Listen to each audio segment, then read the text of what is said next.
అద్భుతమైన నటనతో, అదిరిపోయే డాన్స్లతో, గగుర్పాటు కలిగించే డైలాగుల గర్జనతో మదిలో నిలిచిపోయిన టాలీవుడ్ యంగ్స్టార్ ఎన్టీఆర్. నేడు ఆయన పుట్టినరోజు. నట సార్వభౌముని వారసుడిగా తెలుగు తెరకు బాల్యంలోనే అంకురార్పణ చేసుకుని అంచెలంచెలుగా ఎదిగిన స్టార్ హీరో ఎన్టీఆర్. ఇది తారక్ బర్త్ మంత్.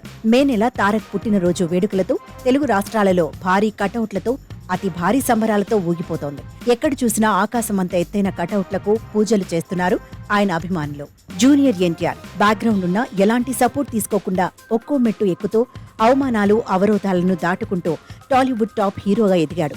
బొద్దుగా ఉన్నాడన్న విమర్శలను తిప్పికొట్టి బాడీపై శ్రద్ధ పెట్టి బరువు తగ్గించుకుని అనేక మంది నోళ్లను మోయించాడు ఈ నందమూరి నట వారసుడు. ఫ్లాప్లు, హిట్స్ పట్టించుకోకుండా సినిమాలు చేస్తూ ముందుకు సాగుతున్నాడు. ఇప్పటికే తన 29 సినిమాలతో అభిమానుల రూపంలో అశేష జనాన్ని కూడగట్టుకున్న యంగ్ టైగర్ పట్ల ఫ్యాన్స్ కూడా అంతే ఆప్యాయతతో ఉంటారు. అందుకు ఉదాహరణ ఈ సంఘటన. మరోసారి తారక్ పట్ల తమ అభిమానాన్ని ప్రదర్శించారు ఫ్యాన్స్. తమ ఫేవరెట్ హీరోల పుట్టినరోజు వస్తుందంటే వారం నుండి లేదా 10 రోజుల ముందు నుండి వేడుకలు స్టార్ట్ చేస్తారు. కానీ అభిమానుల్లో జూనియర్ ఎన్టీఆర్ ఫ్యాన్స్ వేరయ్యా అని నిరూపించారు. మే 20న తారక్ పుట్టినరోజును పురస్కరించుకుని నెల రోజుల ముందు నుండే హడావిడి మొదలుపెట్టారు ఫ్యాన్స్. గ్రాండ్ గా ప్రీ బర్త్డే వేడుకలను నిర్వహించారు.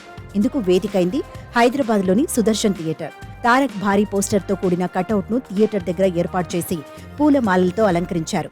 జై ఎన్టీఆర్ అంటూ నినాదాలు చేస్తూ పూలు జల్లుతూ హంగామా సృష్టించారు. దీంతో ఏదైనా సినిమా రిలీజ్ అవుతుందా అని చూశారు అక్కడి జనం.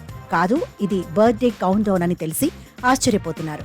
జై ఎన్టీఆర్ టీషర్ట్లు ధరించి బిగ్గరగా నినాదాలు చేస్తూ మేళ తాళాలతో, డాన్సులతో పండుగ వాతావరణాన్ని, కొత్త సినిమా రిలీజ్ వైభవాన్ని తీసుకొచ్చారు. ఆ థియేటర్ చుట్టూ బైక్ ర్యాలీ కూడా నిర్వహించారు. పుట్టినరోజు ముందే ఈ లెవెల్లో బర్త్డే వేడుకలు ఉంటే ఇక పుట్టినరోజు నాడు ఎంత హంగామా చేస్తారో వెయిట్ చేయాల్సిందే.